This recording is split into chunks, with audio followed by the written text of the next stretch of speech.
Two of the most popular gateways into the world of bass guitars today, Fender and Ibanez. We're going to be talking about the Squier Affinity series as well as the Ibanez Gio series and how they compare. Stick around.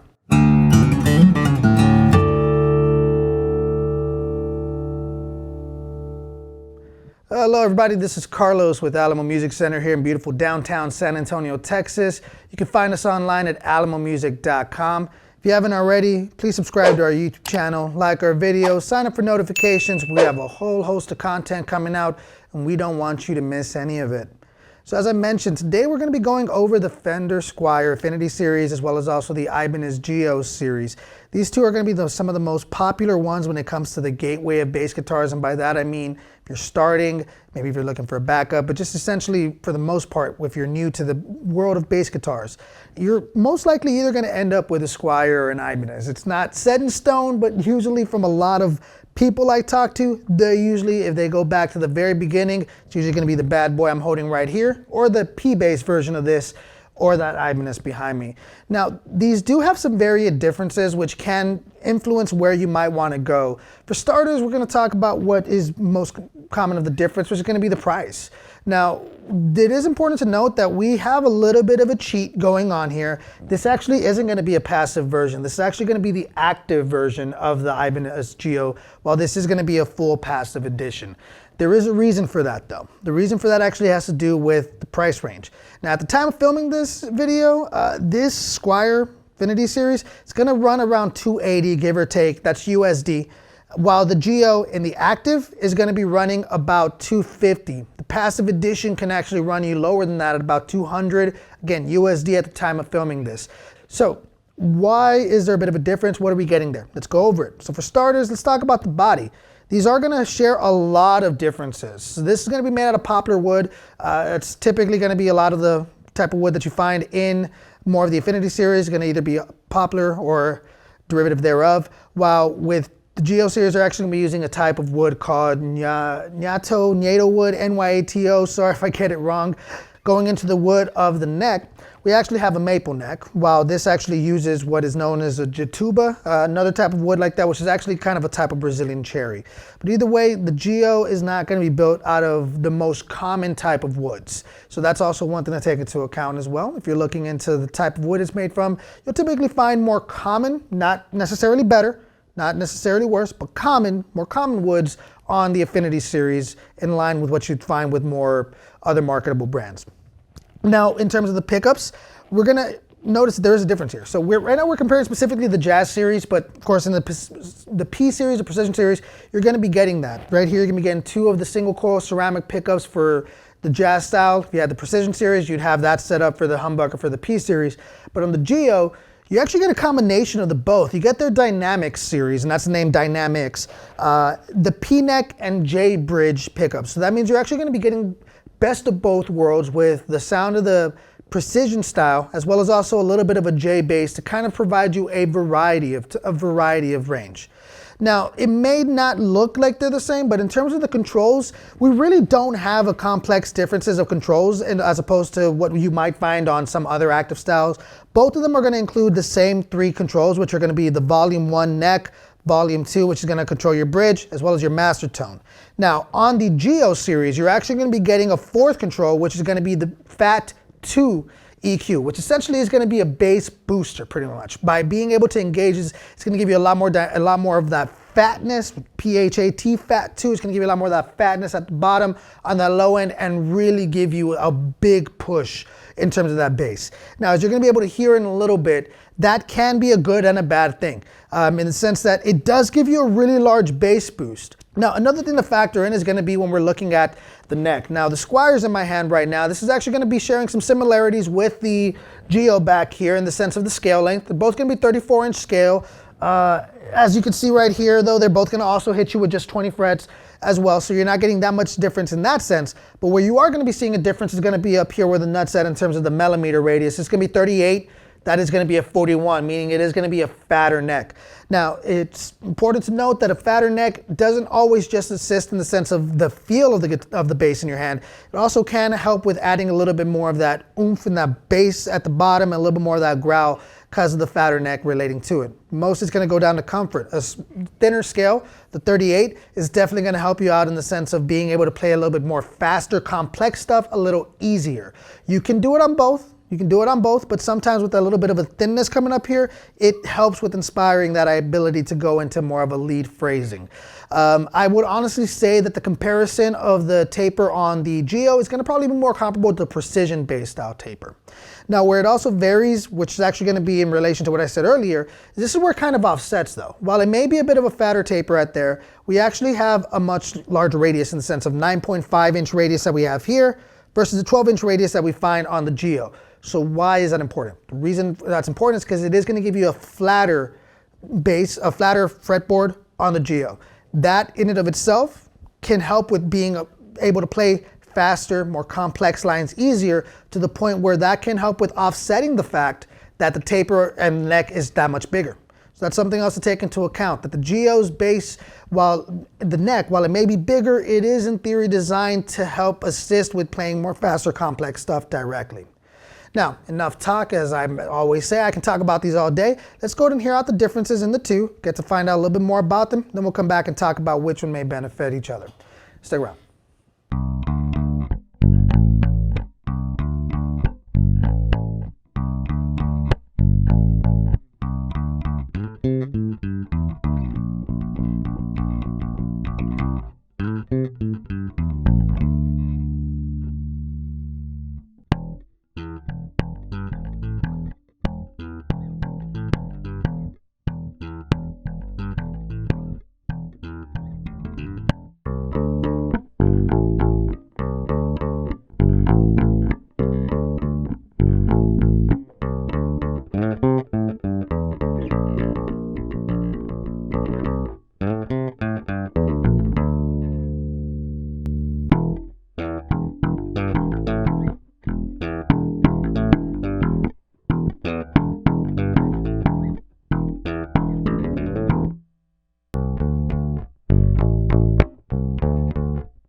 So as you can tell, the Gio and the Affinity definitely have a big difference in regards to where they are. Now, the Gio in and of itself does have the option to be able to mode itself a lot more, has a lot more control, contour. So that's something to take into account. Do you need that? Do you like that contoured sound? Do you want to be able to mode it in a little bit more? If you want to be able to mode your tone a little bit more in depth, then definitely that Gio, especially with that fat boost, is going to come into account. But there is something to be said about the Affinity. While it may not be as quote-unquote modable or as modifiable as this, that Affinity does have that classic jazz tone. And sometimes when something is so good classically, there's no need to have to sculpt it. So there is that to take into account. Again, the other thing is it's good, but it is bad. So for example, this is going to be an active bass. That is good. Yes, that's cool. It's active. It's got a lot more control in terms of the sculpting of our shape. But another thing to factor in is that now at this point with this bass amp, with this bass guitar, it's not an active passive option like what you might find in the Fender Player series. It is just a purely active bass. So that means that at all times you are going to have for this one, a 9-volt in there. Meaning if 9-volt dies, this isn't playable. So for the most part, like myself, I play an active bass. I do have an active, and I've never found any problem with it. I maintenance the battery about the same way I maintenance my strings. I never really wait for it to die or break before I replace it. So I've never really had an issue, but it is important to kind of take into account. Let's say you're playing a gig, you bring out your amp, and maybe you bring out your bass. Maybe you forgot to unplug it. Now, if you didn't know, in order for an active bass, you do need to unplug it when you're done playing, because the active pickups and preamp actually starts taking into account and starts getting activated when you plug in your guitar, your bass to the 1/4 inch cable. So you have to disconnect it. Let's say the night before you forgot to. You got a gig, you show up, you plug in, now you can't hear anything. Well, unless you got an extra 9-volt on you, which like me, I always carry, but unless you got an extra 9-volt on you, you're gonna be stuck asking somebody if you can borrow their bass, because there's nothing that you can do to get this thing to work if that battery is dead and you do not have another 9-volt on you. So that's one thing to take into account, as opposed to the Jazz Bass, which now is behind me. That's a purely passive system. So as long as you got all the parts and pieces to plug it in, the cable, the amp, you're playing. This does require that 9-volt, so that can be cool in the sense that it does allow you that opportunity for more sculptability. Sometimes it does allow you for more contouring. It is also another thing you have to worry about, and another thing that's added on there that doesn't even directly relate to how it sounds, such as like the pickups or strings. It is just a 9-volt battery. And for what it's worth, noting, 9-volt batteries, at least in my area, are not the cheapest type of battery. We're not talking about a quick $2 battery. If your prices are like they're in my area, a 9-volt, name brand could probably set you back about $10. So that's one thing to take into account, is that if you buy this, you're pretty much now stuck at all times buying a $10 battery. Obviously it can be cheaper, but you're stuck having to get that battery. So, so that's always important. So if you do decide you like that active tone, again, I do need to stress it's very important to make sure that you unplug it when you're done. As I mentioned earlier, that is what's going to ensure that you have that longevity of life for the battery for more than, because I've made that mistake. Trust me, I've made that mistake. Just don't make that mistake is all I can say. So in terms of the tone, it is important, like at least to me, it does have the P style, J neck, but to me it doesn't have those sounds. So I wouldn't buy this thinking that you're going to be getting a P bass and a J bass all in one. The Ibanez Gio does kind of have its own type of tone that is kind of an amalgamism of these two. It's a combination of these two. It's not really that if I go one way I'm going to get jazz, if I go one way I'm going to get P. You're going to get a kind of unique tone that incorporates both of them in a way that makes it almost a new tone, but still has that familiarity of precision and jazz. So that's also another thing to take into account, is these are, and what you probably might have heard, this is active, so it's not about switching out between there, but with the bass boost on, with the bass boost off, the plosives on this one are arguably way worse than what you get out of the Squier. Neither of them are going to be hot though. Neither of them are going to be hot. Both of them have some pretty bad plosives, and I'm talking about in terms of the, like that may sound nice, but it does pop a lot. You do get a lot of that smack thwack sound, however you want to describe it. But you get a lot of it that hits the ears on both on this one, on both the Gio, as well as also the Affinity. Personally though, I feel like you get it a lot more in the Gio. But it is important to note that while you do get it a lot more, it does have a little bit more dynamic range in the sculptability that you might be able to find a setting here that kind of eliminates that opportunity from there. The Squier Affinity series, the Ibanez Gio series, to be honest, if you're trying to get into the world of bass guitar, you really can't go wrong. Either one of these two is going to be a good option in terms of getting into that gateway.